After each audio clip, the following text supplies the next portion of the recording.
जय नमोस्तु तच्चनन्दे आनन्दिमं ते मिलन्दुषः परमितद्विपतिविदितं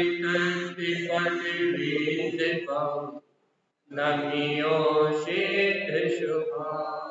गुरुवेशः गुपति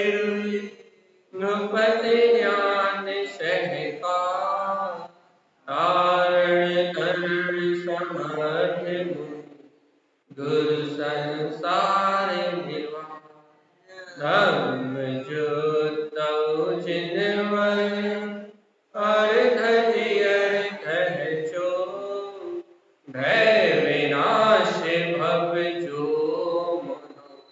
ममल ज्ञान पर देखो गुरु को धर्म को साक्षी को बारंबार नमस्कार। श्री धर्मदीप्ति फूलना गाथा जी अपन मंगलाचरण दो गाथाओं को बहुत अच्छे भाव से अनुभव करेंगे, क्योंकि वास्तव में सच्चे भक्त जीव का व्यवहार कैसा होता है, धर्म किसे कहते हैं, इसकी व्याख्या इस फूलना में है। बहुमान के साथ पढ़ेंगे अपन। धम्म ज्योत जिनवर स्वामी अर्घ दियर जो भय विनाश भव जो मोना ममल ज्ञान पर अर्घ दियर भेयो मुनि लखन रूप संजुक्त ममल ज्ञान सह कार्य मऊ भय विनाश तमे बोलिए श्री धर्मदीप्ति फूला गाथा की जय हो जय हो। एक साथ मंत्रोच्चारण करेंगे।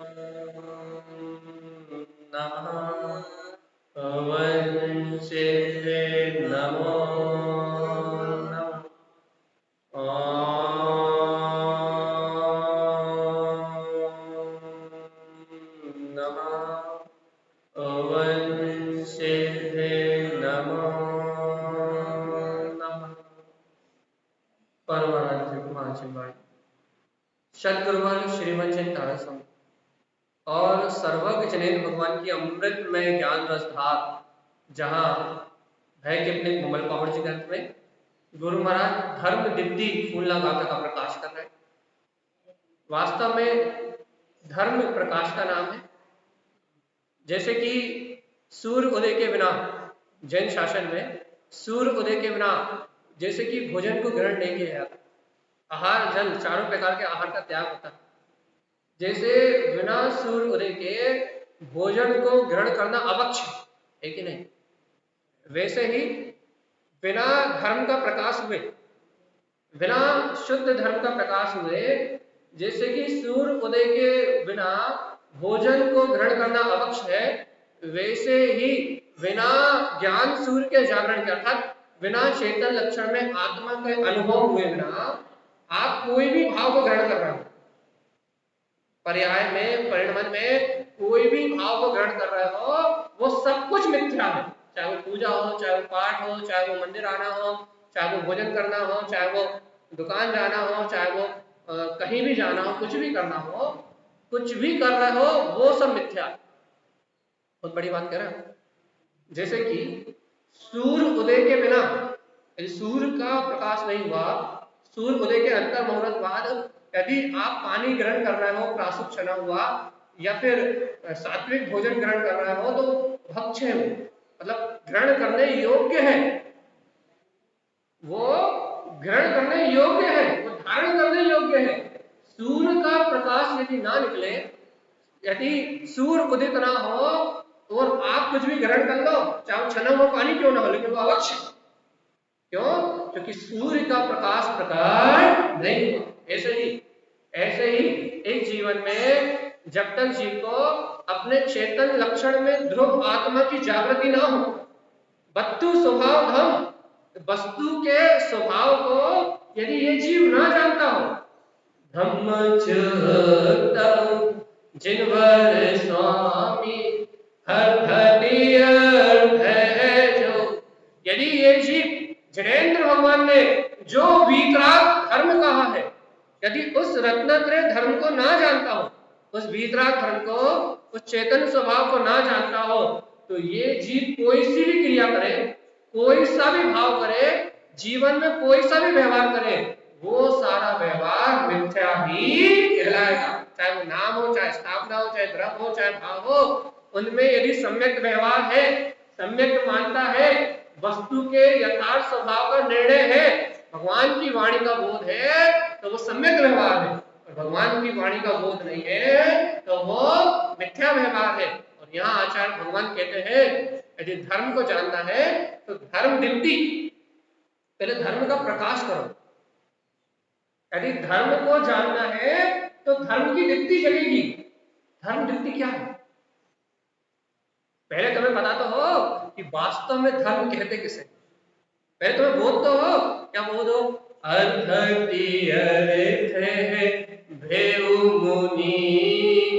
लखन रूप पहले तुम्हें बोध तो हो, क्या बोध हो कि अर्थटी जो तीन रत्नत्रय में है, सम्यक दर्शन ज्ञान चरित्र में अर्थ भेवमुनि, तुम्हें पहले बोध तो हो क्या कि जो प्रयोजनी है, जो ग्रहण करने योग्य है, वो मेरा रत्नात्रय में चैतन्य स्वभाव ही है। लखन रूप संयुक्त, यदि मुझे कोई रूप अनुभव में लेना है, यदि मुझे कोई अनुभूति प्राप्त करना है, तो वो मेरे अरूपी स्वभाव की अनुभूति है, वो मेरे ज्ञायक स्वभाव की अनुभूति है, वो मेरे निर्विकल्प तत्व की अनुभूति है। पहले अपने को निर्णय तो पक्का हो कि अपने अरूपी स्वरूप को लखना, अपने अरूपी स्वरूप से संयोग रहना, यही धर्म दीप्ति है। धर्म दीप्ति मतलब चैतन्य तत्व का प्रकाश। धर्म दीप्ति मतलब वस्तु का स्वभाव धर्म। तो मेरा स्वभाव क्या? अरूपत्व। मेरा स्वभाव क्या? चेतनत्व। मैं कौन? अरूपी चैतन्यमय ज्ञाता दृष्टा भगवान आत्मा। अब धर्म दीप्ति मतलब ऐसे चैतन्यमय अरूपी अपने तत्व का जो प्रकाश है, उसका नाम धर्म है। धर्म किसे कहोगे यार? धर्म सभी करते रहते और आपको जाने बिना कभी ना होता धर्म। नारायण स्वामी कहते हैं धर्म दीप्ति, अरे तुम कर्म करते हो, शुभ कर्म करते हो, अशुभ कर्म करते हो और धर्म चिल्लाते हो कि हमने धर्म कर लिया, हमने धर्म कर लिया, हमने धर्म कर लिया। लेकिन सुनो नारायण स्वामी की बात, ममल ज्ञान सहकार मऊ भय विनाश नव हो। अरे नारायण स्वामी कहते हैं धर्म क्या है? सुनो तो, अपना ममल ज्ञान में जो वीतराग स्वभाव है, सहकार मऊ, इसका सहकार में होना, इसका नाम धर्म। मैं आत्मा कर्म कलंक से रहित हूं। मेरी आत्मा में ना राग है, ना देश है, ना कसाय है, ना मोह है।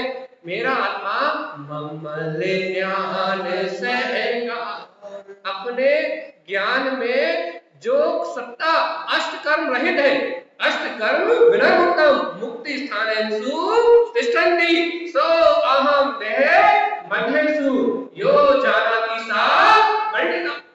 ज्ञानी हो तो ये बोध आए। क्या बोध आए? कि ममल ज्ञान सहकार मऊ।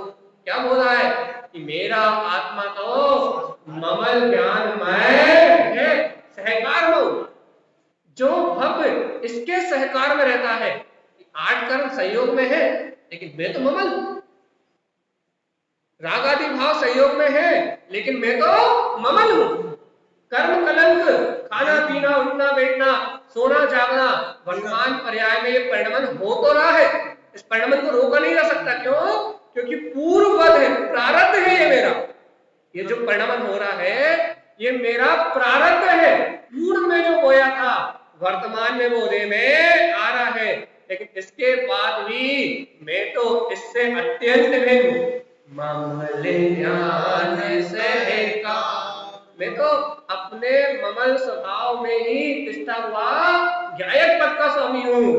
भय विनाशितम कुट्टु, जब जीव ऐसा स्वीकार करता है तब भगवान कहते हैं क्या होगा?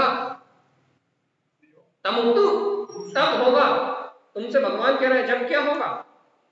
भय विनाश। तब तुम्हारे दृष्टि भय, मन भय और झड़प भय अर्थात सम्यक दर्शन में जो भयभीत परिणाम है, सम्यक दर्शन को जो परिणाम ग्रहण नहीं करने देते वो भयभीत परिणाम मिला जाएंगे। सम्यक ज्ञान का जो निर्णय नहीं होने देता मन, उस मन का भय मिला जाएगा। और सम्यक चारित्र में जो रमण नहीं करने देती अपनी परिणति, वो अज्ञान विभाव परिणति मिला जाएगी। और हे भव्य आत्मा, भय विनाश, तुम समस्त भयों से छूट के अपने परम ममल स्वभाव के अनुभव को प्राप्त कर लेगा। इसको कहते हैं धर्म दीप्ति, मतलब मेरे अंतर से अपनी ज्ञान ज्योति के प्रकाश का नाम धर्म दीप्ति। और जब तक मैं सोया हूं, जब तक मैं मूर्छित हूं, जब तक कर्म को धर्म मान रहा हूं, जब तक क्रिया को धर्म मान रहा हूं, मन वचन काया के परिणमन को धर्म मान रहा हूं, मंदिर आने को धर्म मान रहा हूं, तब तक धर्म दीप्ति नहीं है। धर्म दीप्ति है चेतनता का जागरण। अब लोग कहते हैं कि ये जनवाणी जड़ है। अच्छा बताओ, यदि ये जनवाणी जड़ है तो फिर तुम इसका अनुभव कैसे करोगे? लोग कहते हैं, अभी प्रश्न आया था हमारे सवाई सेठ छिंदवाड़ा वालों ने प्रश्न किया था स्नेही जी ने, कि लोग कहते हैं कि जनवाणी जड़ है। अब तुम ये बताओ जनवाणी जड़ है तो तुम इसका अनुभव कैसे कर रहे हो? यदि जनवाणी जड़ है, अक्षर स्वर व्यंजन में यदि ये जनवाणी जड़ है तुम इसकी भाव अनुभूति कैसे कर रहे हो? अरे द्रव्य शुद्ध को तो हम वैसे ही उपचार शुद्ध कहते हैं। हमारे जनवाणी तो हमारे भाव शुद्ध में भगवान की वाणी का जो भाव शुद्ध में जो अनुभव हो रहा है, हमारी जनवाणी तो यही है। और हमारे ये भाव जो जनवाणी से विशुद्ध हो रहा है, ये जनवाणी ही हमारी जनवाणी है। और ये सच्ची जनवाणी हमें स्वातंत्र का बोध कराती है, चैतन्य का बोध कराती है। इसलिए ये जनवाणी हमेशा से चैतन्य थी और चैतन्य है। क्यों? क्योंकि ये चैतन्य से मिलन कराती है। और कोई पाषाण, कोई प्रतिमा चैतन्य से मिला सकती नहीं, इसलिए वो जड़ है, पाषाण है, धातु है। धातु का स्वरूप धातु है और चैतन्य का स्वरूप, जनवाणी का स्वरूप चैतन्य है। जहां चैतन्य है वहां चिदानंद की अनुभूति होती है। तो आचार्य भगवान कहते हैं, गाथा नंबर 3 पढ़िए, बड़े भाव से पढ़ेंगे। ओम मेकारे ओवे वंदे मई, हे अम्बिकारे हे आरु, श्री अम्बिकारे संयुक्त श्री, ममल भाव सहकार। क्या गजब की बात। तीन अर्थ की प्रकटता देखो कैसे होती है। आचार्य भगवान कहते हैं, ओम मेकार क्या हुआ, क्या प्रकट हुआ, क्या प्रकट हुआ? केला अरिहंत परमात्मा के समान ओंकार में शुद्ध आत्मा,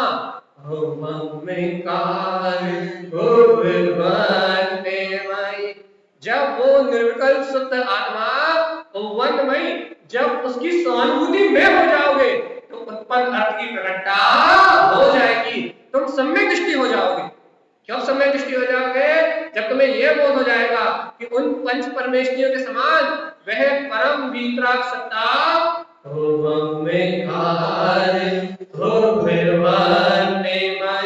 वो वीतराग सत्ता स्वयं मेरी स्वानुभूति को उत्पन्न हो गई है।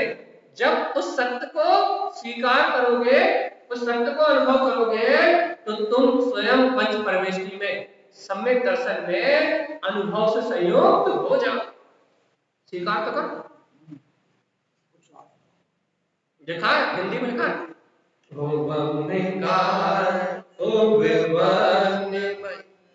अरे पहले उस शुद्ध आत्म तत्व को अनुभव में तो लो, उत्पन्न तो करो उसे। इन्वर्टर का है, कुछ नहीं हो। उस उत्पन्न स्वभाव को, उस गायक स्वभाव को अनुभूति में तो लो। बदल दिया। अरे उसी में लगा है, चिंता मत करो। जब उस ओमकार में तत्व को अपनी अनुभूति में लोगे, अपनी स्वानुभूति में लोगे, उसमें अनुभव करोगे कि वैसा ही शुद्ध चेतन स्वभाव जैसा अत्यंत सिद्ध भगवंतों की अनुभूति में आ रहा है, मैं वैसा ही मैं हूं, तो सम्यक दर्शन होगा। यदि ऐसा मानोगे कि वो भगवान है, उनको नमस्कार करो, सर पटको, तो मैं तो इंसान हूं, अभी नर्क लेवल में रहना है, तो कभी सम्यक दर्शन होने वाला।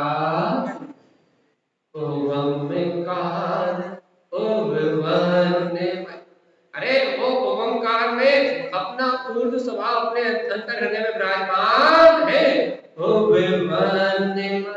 एक बार ये बताओ, वो ही मेरी स्वानुभूति में, वो ही मेरे सहकार में, वो ही मेरे श्रद्धान में उत्पन्न हो गया। भाई उसमें आत्मा है, उसमें उपयोग है, उसमें सत्ता है, उसमें शक्ति है, उसे स्वीकार करो तो सम्यक दर्शन। देखो क्या कर रहा है,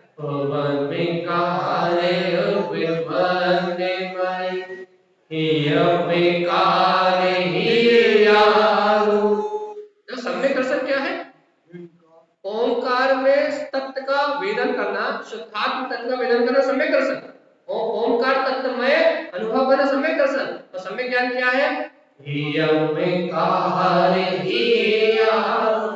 वो जो अनुभव अंतर में आया है, जो अनुभूति में परमात्मा आया है, हियंकार, हियारु मतलब हृदय में, हियारु मतलब हृदय में, हृदय हृदय हृदय, हियारु मतलब हृदय में क्या करना, हियारु हृदय में, हियंकार जो परमात्मा सम्यक दर्शन में अनुभूति में आया है, उसे अपने हृदय में जान के हियंकार उसका विचार करना, मतलब उसका चिंतन करना, उसका मनन करना, उसका ठोस निर्णय करना।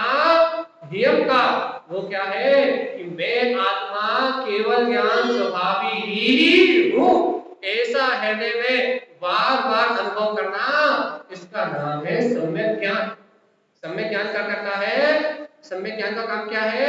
अपने हितकारी स्वभाव को जोता है और अनिष्टकारी राग आदि भाव को छोड़ता है। हृदय में हृदय परमात्मा को सम्यक ज्ञान, सच्चा ज्ञान जोता है, अपने हित का विचार करता है, अपने अपने कल्याण के मार्ग में आगे बढ़ाता है। और अनिष्टकारी जो भाव है जिससे आत्मा का पतन होता है, अनिष्टकारी जो भाव है जिससे आत्मा 84 लाख में भ्रमण करता है, उस अनिष्टकारी भाव को छोड़ता है। इसका नाम है हितकार अर्थ। पहले उत्पन्न अर्थ। उत्पन्न अर्थ क्या है?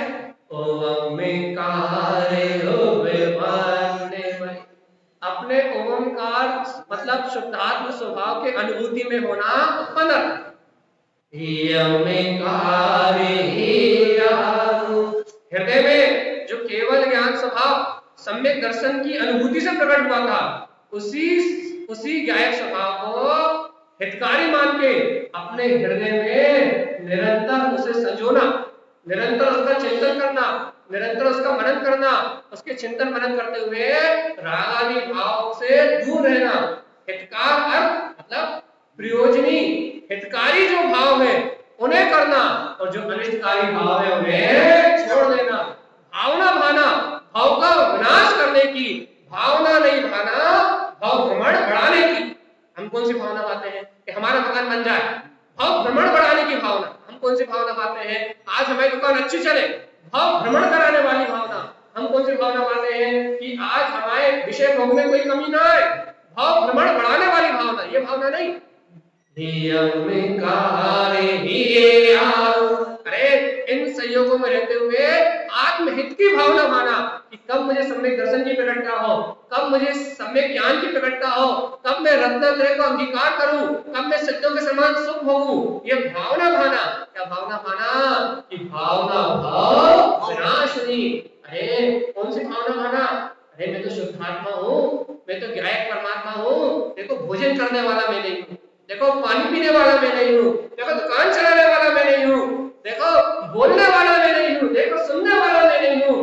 ऐसे व्यक्ति भावना भाना, ये परिणमन तो कर्मों से हो रहा है, और मैं तो अकर्म चेतना, मैं तो अकर्म चेतना गायक स्वभावी भगवान आत्मा हूँ। ऐसे आत्महित की भावना माना हृदय में ऐसे हितकारी स्वभाव का वेदन करना, ऐसे स्व के हित करने वाले अपने स्व चेतन स्वभाव का, हितकारी स्वभाव का वेदन करना हितकार अर्थ है। देखो राग देश भाव का वेदन करना आत्मा के लिए अनिष्ट है, और मंगल में अपने कल्याण की भावना का वेदन करना आत्मा के लिए इष्ट है। निर्माण की भावना माना आत्मा के लिए इष्ट है, और घर निर्माण की भावना माना आत्मा के लिए अनिष्ट है। इष्ट और अनिष्ट का जहां भेद बरतता है, भेद बरतता मतलब जहां है के उपाने स्पष्ट झलकते हैं, वहीं हितकार अर्थ की प्रकटता होती है, और जहां मनमानी चलती है वहां हितकार अर्थ नहीं होता। बताओ, मनमानी का नाम हितकार अर्थ है या भगवान की वाणी को अंतर अनुभव में लेने का नाम हितकार है? चलिए बताओ जल्दी, टाइम नहीं है, यदि हम चले गए तो बोलते बोलते दिक्कत हो जाएगी, सुनने नहीं मिलेगी। क्या काम है? भगवान की वाणी का अपने हृदय में चिंतन करना हितकारी है कि हाय पैसा, हाय पैसा, हाय पैसा, हाय पैसा, हाय पैसा, हाय पैसा, ये हितकारी है। हितकारी है वही भाव, प्रमाण को बढ़ाने वाला। अरे जब पता है पैसा तो पुण्य पाप का धोखा है, वो जब पुण्य है तो अपने पास है, और पाप है तो चलती क्रिया है, धोखा कर्म का लग जाए तो हाँ हाँ, क्या क्या है वो? धोखा कर्म का लग जाए, काया धूल में गिर जाए, माया धूल बन जाए, काया कांच से, ऐसे ना है, ये ना मत कर माया का अभिमान, ऐसे कुछ है, मत कर काया का अभिमान, काया कांच से कांच। अरे ये सारा जग तो, ये सारी माया तो भ्रम भ्रांति है, ये कब कौन छोड़ के चला जाए किसी का भरोसा नहीं है, कि कौन से तन से ये पंछी कब उड़ जाए इसका किसी को कोई बोध नहीं है। ये काया, ये झूठी माया किस दिन छूट जाएगी इसका कोई भरोसा नहीं है। इसलिए है भक्त आत्मा अपने हृदय में हियम का हियम, अपने हृदय में कोई चिंतन करना चाहते हो तो अपने आत्महित का चिंतन करो, मोड़ा मोड़ की चिंता करके तुम नर्क जाओ, पक्की बात। ये तो हम लिख के दे रहे हैं, दूसरों की चिंता करके तुम्हारा नर्क पक्का, और यदि अपने हित की चिंता करोगे तो ये भाव में देखो, पुत्र छोड़ देगा, परिवार छोड़ देगा, पत्नी छोड़ देगी, पति छोड़ देगा, बच्चे छोड़ के चले जाएंगे, लेकिन अपने आत्महित का चिंतन करोगे तो अपना सम्यक ज्ञान, अपना सच्चा ज्ञान अपने को छोड़ के नहीं जाएगा। जो अपने को ना छोड़े उससे प्रेम करो भैया, और जो धोखे में छोड़ के चले जाए उनसे प्रेम करने से क्या, तुम खुद बताओ। जिनके लिए कर करके मर रहे हो, जैसे कोई किसी के लिए कुछ नहीं करता, सब पुण्य पाप से होता है, लेकिन हमारी कुबुद्धि कहती है ना, हमारी ये खोपड़ी कहती है कि हम कर करके मर रहे हैं, तो तुम जिनके लिए कर करके मर रहे हो तुम इतना बता दो बस, तो तुम्हारे कितने काम आने वाले हैं, इतना तुम बस इतना बता दो, जिनके लिए करके कर्ता बुद्धि में तुम्हारे पास इतना टाइम भी नहीं है कि तुम अपने आत्मा की स्वानुभूति को प्राप्त कर सको, जिनके लिए कर करके तुम मरे जा रहे हो। बस तुम इतना सा बता दो कि वो किस दिन तुम्हारे काम आएंगे, बस किस दिन काम आएंगे।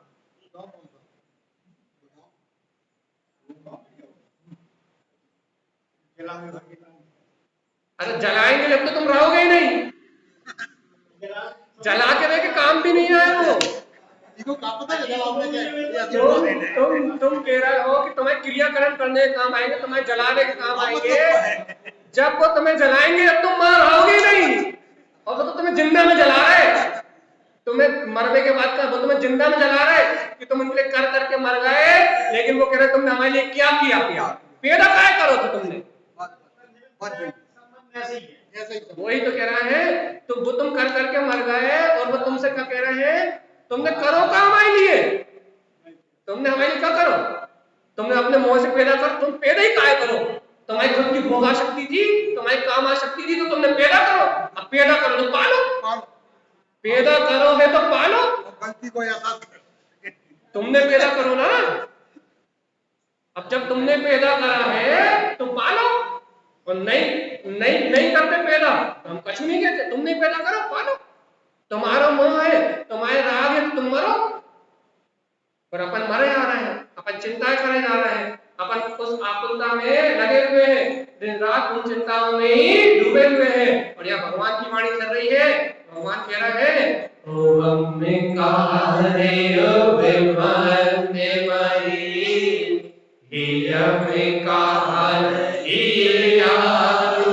भगवान कह रहे हैं कि अपना ओंकार में पूर्ण स्वभाव उत्पन्न हो गया है। इस मैं हो तुम आत्मा, नियमकार यारू, हृदय में देखो, हृदय में देखो, अपना हितकारी पद प्रकट हो गया है, हितकार अर्थ की जागृति हो गई है। तुम इसमें हो परमात्मा, तुम इसमें हो परमात्मा, तुम्हारा अपना स्वभाव तुम में बरत रहा है। आत्म तत्व की निष्ठा तो रखो, विश्वास तो रखो कि हमारे हृदय में हमारा ऐसा स्वभाव है कि नहीं, है कि नहीं, पक्का क्या है। जो बोल रहा हो वो तो स्वभाव है, जो अनुभव कर रहा हो वो तो स्वभाव है, अनुभव कर रहा हो नहीं है, हाँ बोल रहा वो भाषा वर्ण। देखो आपके हृदय में, आपके अंतर हृदय में इस समय आपका हितकारी स्वभाव है, लेकिन हमें वो हितकारी स्वभाव को देखने की रुचि नहीं है। हमें ये राग देश कसाय हाय हाय हाय, एक समय के लिए भी वो अपना जो प्रिय है, अपना अंतरात्मा एक समय के लिए भी अपने से बाहर नहीं गया, अंतर है, इसी समय चैतन्य रूप में समाया हुआ है। लेकिन हे आत्मा, धीरे धीरे अभ्यास करके, धीरे धीरे अभ्यास करके तुम इस अंतर परमात्मा की ओर ढलो तो, अंतर में उतरो तो। अरे धीरे धीरे अंतर आओ मेरे आत्म, अरे अपने में ही समाओ मेरे आत्म, सबका निर्णय किया अभी तक खुद का नहीं किया रे, बिन निर्णय के कहीं न तेरा लगाना अभिरुचिया रे। अरे भोले भोले अंतर्यामी, कौन, मेरे आत्म। अभ्यास तो करो, जरा अपने में ही समाओ। कौन, अरे अपने हृदय में अपना परमात्मा है, विश्वास तो करो। ओंकार वनमयी नियमकार हियारू, अरे वो ओंकार में सत्ता ओवनमयी अपने में ही उत्पन्न होती है। कहाँ उत्पन्न होती है, नियमकार हियारू, अपने हृदय में ही प्रकट होती है, बाहर कहीं भटकने की जरूरत नहीं है। बस अपना निर्णय करो तो अपना चित्त, अपना उपयोग अपनी अंतरात्मा में लगेगा। और अपना निर्णय नहीं करोगे फिर भटकेगा ये चित्त, फिर भटकेगा, कहाँ भटकेगा, इंद्रिय विषय भावों में भटकेगा, फिर भटकेगा काम क्रोध की भावना में भटकेगा, फिर भटकेगा, लौकिक पदों को प्राप्त करने के लिए भटकेगा। यदि अपने अंतर में नहीं आएगा तो फिर पर में रमाएगा, और पर में रमाएगा तो 4,84,00,000 योनि में जन्म और मरण करेगा। और अपने में नहीं रमाएगा तो जन्म मरण करेगा, और अपने में रमाएगा तो जरा अंतर में ही समाओ मेरे आत्म। अरे अंतर में आएगा तो केवल ज्ञान में उत्पन्न हितकारक सहकारक तीर्थ की पूर्णता करके त्रिलोक में ऊर्ध्व कलश लोक आगम में जाके विराजमान हो जाए। लेकिन स्वीकार तो करो। क्या? एक बार ध्यान से पढ़ो, पढ़ो गाथा नंबर 3। ओम में कारे उपवंते मई नियम में कारे श्रियम में कारे संजुक्त श्री ममले भाव सहकार। तारा स्वामी कह रहा है ममल भाव का सहकार करो। अंतिम लाइन, ममल भाव का सहकार करो। तो तारा स्वामी ममल भाव का सहकार कैसे करें? ओमकार उपवन्मय, अपने ओमकार में तत्व को उत्पन्न करो, तुम उसमें हो। हियमकार हियारु, हियमकार में हितकारी तत्व को अपने हृदय में देखो, तुम उसमें हो। श्रीयमकार संयुक्त श्री, अरे देखो तो देखो तो देखो तो, श्री मतलब श्रेष्ठ। क्या है? अपना क्या है? सोमनिक, मांगलिक, जय जयवन कल्याणकारी चारित्र में अपना श्रीयमकार में मोक्ष लक्ष्मी निकेतनम, जो अपना चारित्र चक्रवर्ती मुक्ति श्री में जो स्वभाव है वो श्रीयमकार में श्रेष्ठ तत्व ही अपना स्वभाव है। ममल भाव सहकार, तुम शुद्ध भाव से उत्पन्न अर्थ का सहकार करो, हितकार अर्थ का सहकार करो। क्या बोलते हैं? उत्पन्न हितकार और सहकार अर्थ का सहकार करो। ये ममल भाव का सहकार करो तो इस सम्यक दर्शन, सम्यक ज्ञान, सम्यक चारित्र का सहकार करोगे तो मुक्ति श्री रूपी वधु को वर लोगे। और जीवात्मा राग देश भाव का सहकार करोगे तो अनंत काल तक जन्म मरण करते रहोगे। किसका सहकार? ममल भाव सहकार। ममल भाव से सहकार करोगे तो रत्नात्रय प्रकट होगा। श्रीयमकार संयुक्त श्री क्या प्रकट होगा? श्रीयमकारमयी श्रेष्ठ चारित्र मेरी आत्ममलता में प्रकट हो जाएगा। कैसे प्रकट होगा? चारित्र कब प्रकट होगा? जब ममल भाव, जब तुम ममल भाव रखोगे। कैसा भाव रखोगे? कि राग के बीच में रहता हूं लेकिन राग में नहीं हूं, क्रोध के बीच में रहता हूं लेकिन क्रोध में नहीं हूं, कसायों के बीच में रहता हूं लेकिन कसाय में नहीं। जब तुम इन विकार भाव से ममल ये बोध करोगे मेरी चेतना अनंत काल से इन विकार भाव में रहने के बाद भी अछूती है, मेरी चेतना इन विकार भाव के बीच में रहते हुए भी अस्पर्शी है, मेरा चैतन्य अनादि काल से कर्म संयोग के बीच में रहने के बाद भी अपने में परिपूर्ण विशुद्ध है, शुद्ध है, वितराग है। जब ऐसा अनुभव करोगे, ममल भाव रखोगे, देखो भैया चाय पीने की इच्छा होगी और ये भाव रखोगे, अरे चाय तो निकोटिन है, ये तो आत्मा, ये चाय तो क्या करती है? निकोटिन है, अपने अंतर में निकोटिन की मात्रा बढ़ा देती है। और ऐसा लगता है कि चाय पीने से स्फूर्ति आ गई, ऐसा लगता है। चाय पीने के बाद कैसा लगता है कि हमने चाय पी तो हमारे अंदर ताकत आ गई। तो क्या किया उसने? तुम्हारे अंदर में नशे की मात्रा बढ़ा दी, निकोटिन की मात्रा बढ़ा दी।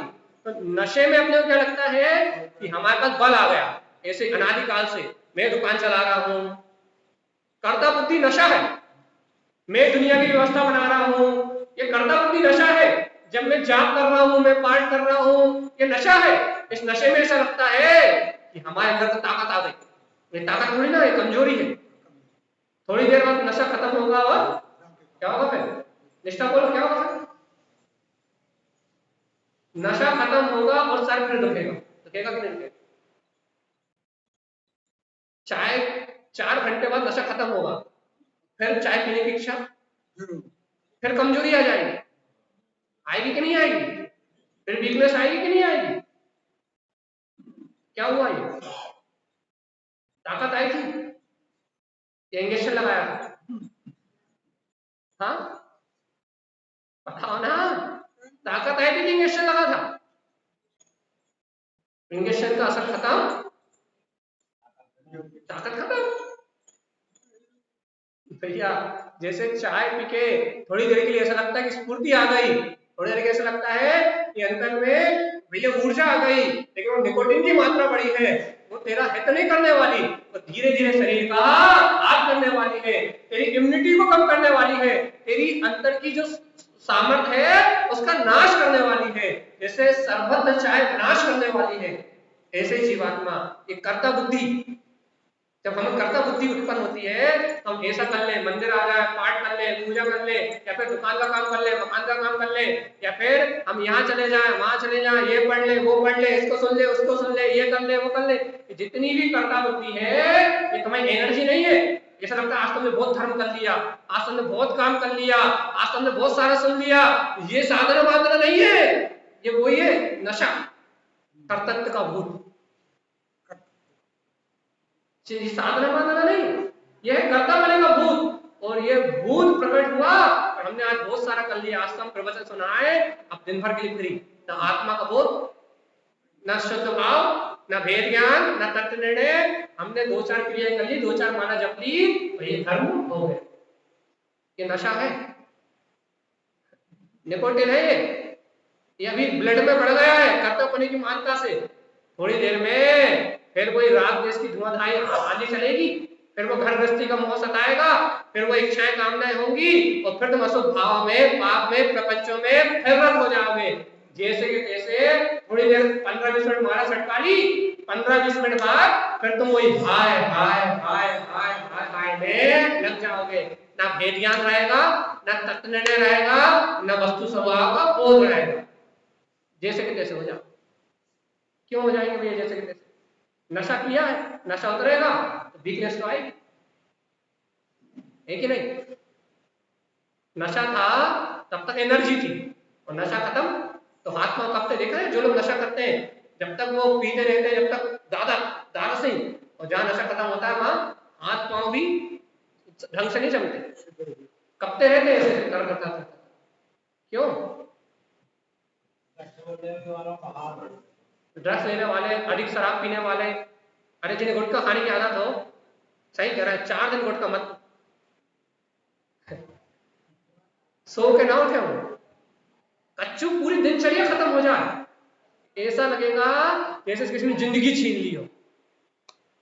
क्या ना, उस नशे के बिना हम भोजन नहीं कर पाते, हमारा पेट साफ नहीं होता, हमें भूख नहीं लगती। यदि हमारे पास वो जब तंबाकू हमारे मुंह में ना हो तो ना भूख लगती, ना प्यास लगती, ना कुछ भी नहीं होता के ना हम लिख सकते, ना हम पढ़ सकते, ना हम कुछ कर सकते, हम ना दुकान जा सकते, ना हम घर का काम कर सकते। जब तक वो गुटखा मुंह में नहीं होगा हमारे हाथ पांव नहीं चलते। ब्लड में वो निकोटिन घुल गया है, अब उसके बिना नहीं हो सकता कुछ। ऐसे ही अनादिकाल से एक कर्ता बने की मानता, मैं ही करता हूँ, मैं ही भुगता हूँ, मैं ही दुनिया की व्यवस्था बनाता हूँ, मैं ही सारे संसार का कार्य करता हूँ, ये कर्ता बने की मानता का जो मिथ्यात्व निकोटिन है ना, ये उस आत्मा में घुल गया है।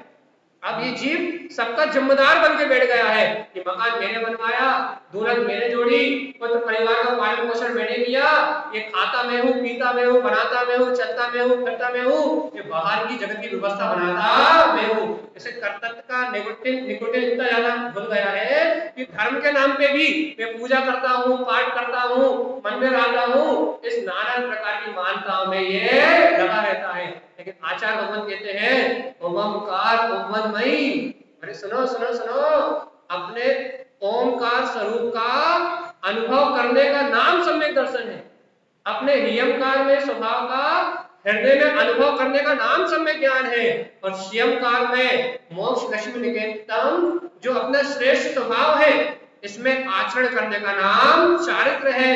ममल भाव सहकार, क्या करो? ममल भाव का सहकार करो। कौन से भाव का? कहाँ है ममल भाव? हाँ, ममल भाव कहाँ है? और आत्मा कहाँ है?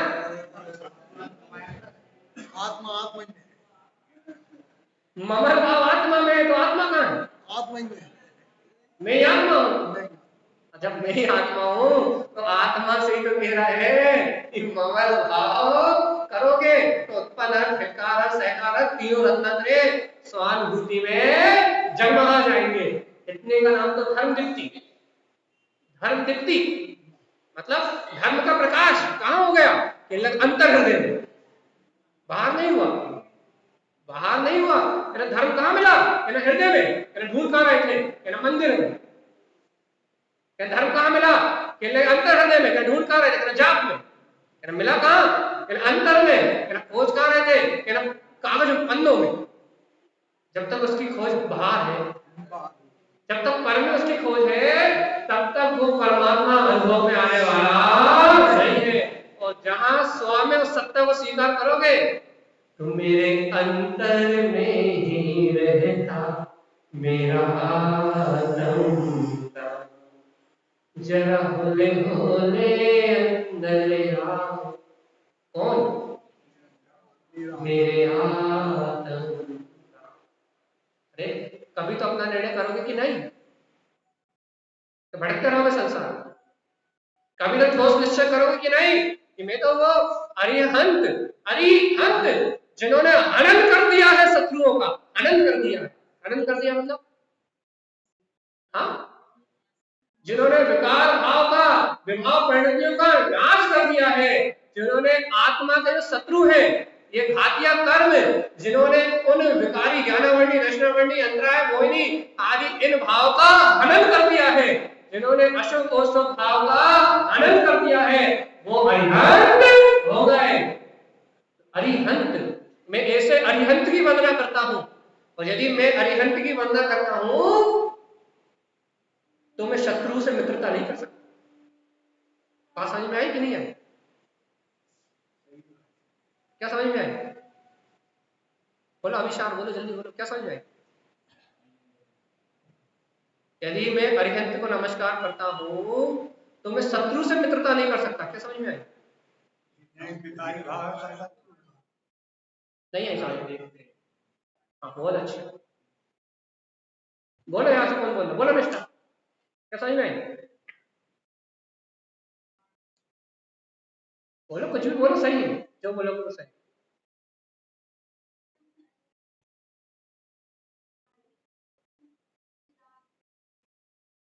बच्चों को समझ में आती है बात, अपन कहते बच्चों को नहीं आती। देखो क्या कह रहे हैं, यदि मैं अरिहंत की वंदना करता हूं, यदि अरिहंत को नमस्कार करता हूं, तो फिर जो आत्मा का हनन करते हैं, जो आत्मा का नाश करते हैं, उन विकारी परिणामों से मेरी मित्रता हो नहीं सकती, क्योंकि मैं अरिहंत को नमस्कार करता हूं। क्योंकि अरिहंतों ने उन परिणामों का हनन करके उस अरिहंत दशा को प्राप्त किया है। और जब मैं अरिहंत को वंदन करता हूं तो फिर मैं उन विकारी परिणामों से मित्रता नहीं कर सकता। जब उन्होंने हनन किया है तो मैं मनन कैसे कर सकता हूं? जब उन्होंने इन विकारी परिणामों को शत्रु कहा है, अरि मतलब शत्रु, जब उन्होंने राग देश को शत्रु कहा है, जब उन्होंने राग देश को आत्मा का नाश करने वाला कहा है, जब उन्होंने विभाव परिणामों को संसार में दुख का कारण कहा है, जब भगवंतों ने अरि कहा है, अरि मतलब शत्रु है, हनन, इनका हनन करना, इनका नाश करना है, जब वो इनका नाश करने की प्रेरणा दे रहा है तो मेरी विनाश बुद्धि कैसे हो सकती है? मैं इनमें कैसे रस हो सकता हूं? जब वो कह रहा है कि शत्रु है तो मैं इनसे मित्रता कैसे कर सकता हूं? हाँ, सहयोग में होते हैं लेकिन मेरे मित्र नहीं है, मैं इनमें ठहरने वाला नहीं हूं। सहयोग में रागादि परिणति चलती है लेकिन ये मेरी मित्र नहीं हो सकती, ये मेरे लिए है त्यागने योग्य है। मेरे लिए प्रियतम तो ममल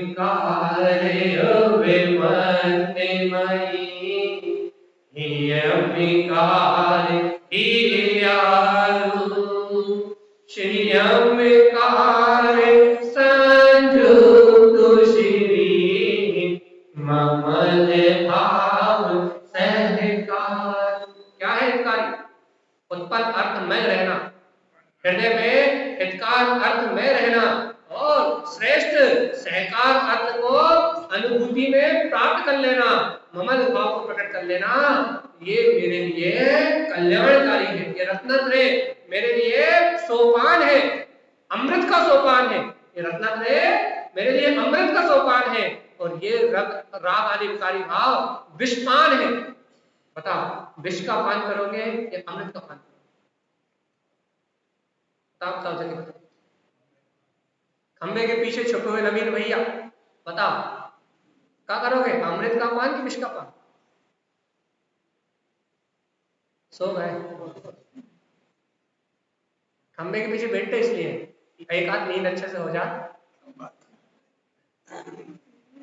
चलिए बताओ, इंद्रिय विषयों में विषपान करोगे कि अमृत पान करोगे?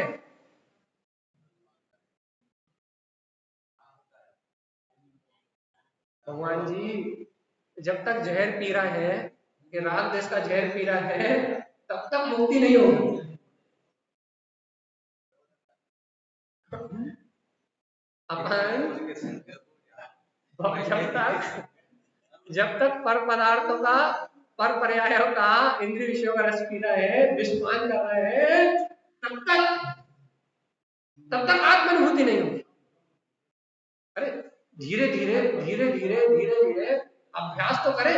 देखो अपन अभ्यास करते नहीं है और कहते राग देश छूटता नहीं। अच्छा एक बात, एक बहुत सरल सी बात कर रहा है। राग होने के बाद, अच्छे सुनना, बहुत अच्छी बात, राग होने के बाद आपने कितने बार भेद ज्ञान किया जो आप कह रहे हो कि राग छूटता नहीं? द्वेष होने के बाद, जिससे द्वेष हो रहा है उसके स्वरूप का कितना विचार किया तो आप कह रहे हो द्वेष छूटता नहीं?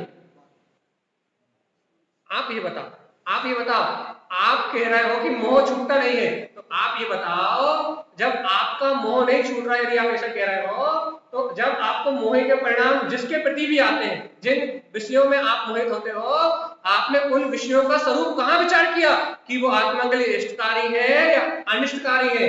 तो फिर आपको ये कहने का अधिकार नहीं कि आपका मोह छूटता नहीं। आपने विचार ही नहीं किया तो राग, मोह और द्वेष छूटेगा कैसे? आप ये कहो कि घातीय कर्म छूटते नहीं है, तो आप ये बताओ कि घातीय कर्मों का कितना विचार किया आपने? किया कि नहीं किया? अब तुमने विचार ही नहीं किया तो छूटेगा कैसे? नहीं, राग नहीं छूटता। भैया क्या करें, हमसे राग छुड़ा दो, राग छुड़ा दो, राग छुड़ा दो। अरे भगवान जी, राग छुड़ा दे तो पहले तो ये बताओ कि जब राग भावना आती है तब तुम कहाँ रहते हो? क्योंकि हम तो राग में तन में हो जाते हैं, तो हम क्या, हमारे बाप तीर्थंकर नहीं छुड़वा पाए?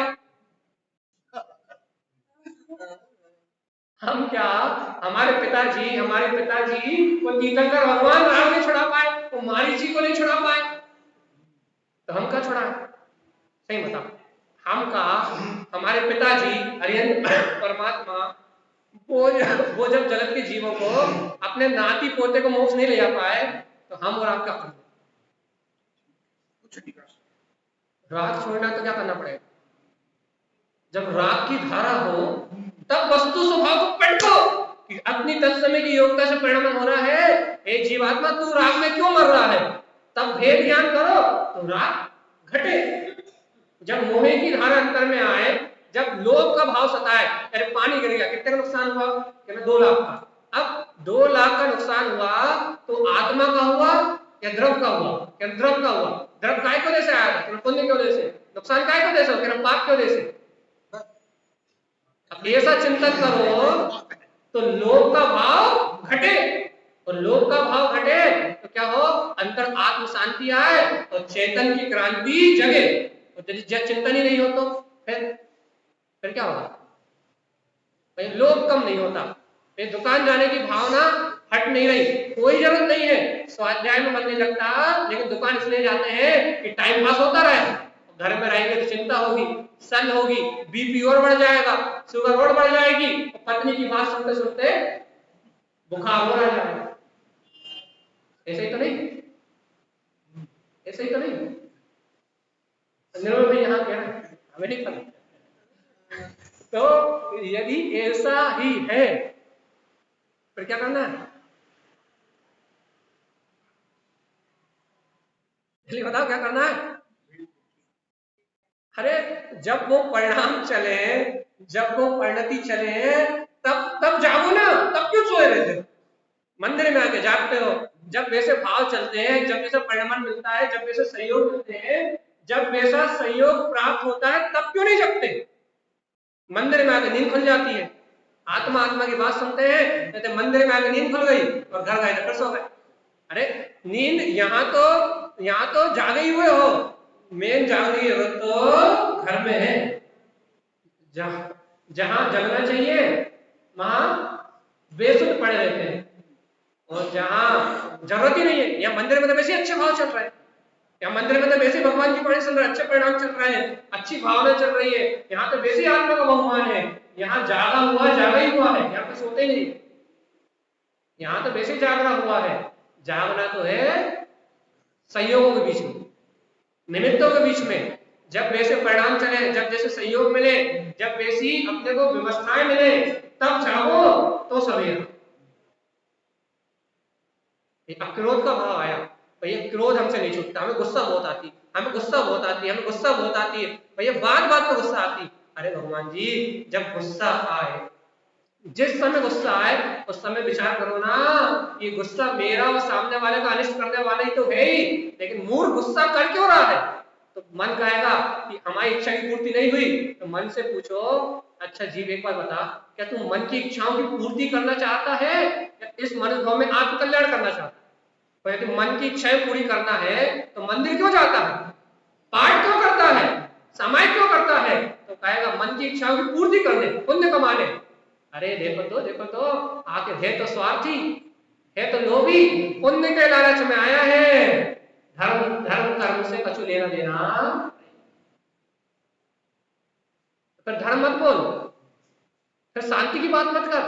जब पुण्य ही चाहिए तो दान दया परोपकार कर, भोग ही चाहिए तो देखो कितना बड़ा सिद्धांत है, भोग उन्हें मिलते हैं जो भोगों का त्याग करते हैं। अच्छा बता, जितना संयम करते हैं उतना ऊंचा पद मिलता है, तो भोग उन्हें मिलते हैं जो भोगों को छोड़ते हैं, या उन्हें मिलते हैं जो भोग करते हैं?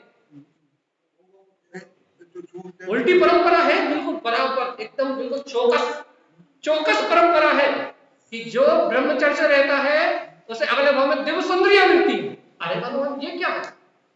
उल्टा। जो उपवास करता है उसे 56 प्रकार के भोग मिलते हैं, उल्टा। जो इस मनुष्य भाव में संयम से रहता है उसे देवादी विभूतियां मिलती हैं, और जो भोग करता है नरक में जाता है। जो खूब अच्छा अवक्ष खाता है वो 3 लोग का नाच जो खाए, नरक में जाके ऐसा सड़ता है कि खाने के लिए दाना नहीं मिलता। जो बढ़िया बढ़िया कोल्ड ड्रिंक पीता है उसे पीने के लिए बूंद नहीं मिलती। मत उल्टा है कि नहीं? उल्टा है कि नहीं है कि जो चाहता है उसे मिलता नहीं, वो जो मन से त्याग देता है उसे सब कुछ मिलता है। जब परंपरा ही उल्टी है तो भगवान जी तुम सीधे हो जाओ ना। उल्टो जीव अनादि को अब सुल्तान को जो अब के सुनते नहीं गहरे होता। अब तो अपन सुलझ जाओ, मांगने से नहीं मिलता, विभाव प्राणायाम करने से नहीं मिलता, इच्छाएं कामनाएं करने से नहीं मिलता, संयम को त्याग करने से जो नहीं चाहो वो भी मिलता है। तो भगवान जी जैसे मिलता है वैसे प्राप्त करो ना, जैसे खोता है वैसी प्रक्रिया क्यों कर रहा है?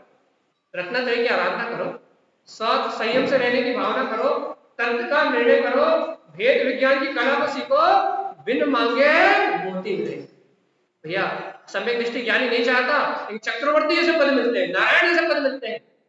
तो क्यों मिलते हैं? क्योंकि जो छोड़ता है उसे प्राप्त, या परंपरा ऐसी है, देने वाले को ही प्राप्त होता है, मांगने वाले को नहीं। लेकिन अपन अपन अपन इस बात को ना समझ के, इस रहस्य को ना समझ के, इस सत्य को ना समझ के अपन क्या करते हैं? अपनी मनमानी में लगे रहते हैं, और चाहिए पर में सुख की कामना में लगे रहते हैं, लेकिन अपने को पता ही नहीं है कि पर में जितनी सुख की कामना करोगे सुख जाएगा उतना दूर। तुम जितना सोचो कि हमें धन संपत्ति बनी रहे उतनी वो दूर जाती जाएगी। जितना तुम सोचो कि हमारे भोग नित्य बने रहे, उतना वो तुम्हें छोड़ के जाएंगे, और जितना तुम उन्हें लात मारोगे तो तुम्हारे पीछे पीछे दौड़ जाओगे। पलटा ही है। इसलिए ज्ञानी क्या करता है, भोगों की परवाह नहीं करता। ज्ञानी क्या करता है, आहार की चिंता नहीं करता, भोगों की परवाह नहीं करता, इंद्रिय विषयों को, धन दौलत को महत्व नहीं देता। तो उसके पीछे देखो तो समाज भी भागती है, लोग भी भागते हैं, लोग अच्छी अच्छी चीज ले लेके भागते हैं, जो तुम नहीं खाते वो हम तुमसे अच्छा रोज खाते। तो ये परंपरा ही मिलती है कि जो छोड़ता है वो पाता है, और जब पाने की कोशिश करता है उसे कुछ मिलता नहीं। क्या करना है, वीतराग विज्ञान को स्वीकार करना है कि यहाँ त्यागी होने से फायदा है। तो क्या कह रहा है, त्यागी होना है तो क्या करना पड़ेगा, ममल भाव सहका। तुम्हें ये याद रखना पड़ेगा कि इच्छा मेरा स्वभाव नहीं है तो त्याग कर पाओ। यहाँ ये याद रखना पड़ेगा कि काम विषय भोग मेरी आत्मा का स्वभाव नहीं है, मैं तो ममल स्वभावी आत्मा हूँ, मैं तो ज्ञायक स्वभावी आत्मा हूँ। जब अपनी ज्ञायक स्वभावी आत्मा को अपने स्मरण में रखोगे तो पर की आसक्ति घटेगी, पर को प्राप्त करने की भावना में कमी आएगी, और पर को ग्रहण करने की भावना कम हुई तो मां पुण्य आश्रम प्रारंभ हुआ। यहाँ इच्छाएं कामनाओं का दमन हुआ और वहां पुण्य का आरंभ हुआ, स्वभाव प्रारंभ हुए। जब तक पर को ग्रहण करने की कामना है, जब तक पाप आश्रम, और जहां स्वभाव को ग्रहण करने की कामना है वहां पुण्य आश्रम, और जहां पुण्य आश्रम हुआ वहां से तुम जो चाहोगे और जो नहीं चाहोगे वो भी मिलेगा। ऐसा स्वरूप है। लेकिन कब, जब ममल भाव सहका। चलती क्रिया है, 4 मिनट बचे मात्र। उदाहरण समझ कह रहा है,